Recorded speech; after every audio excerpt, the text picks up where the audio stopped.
A day in the life of a small affiliate na unemployed. So magpapanggap na tayo for today. Nang araw na tong nandito pero ngayon ko lang tutupiin. Charot. Ayun nga.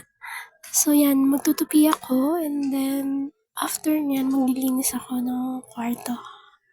Pero light na linis lang. Kasi parating na ang aking baby loves. Char. So, ayun nga.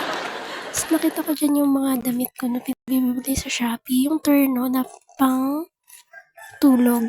Ito, yung suot ko yung isa. And then yung isa naman nandyan sa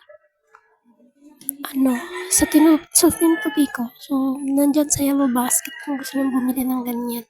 So, nasabi ko na to before.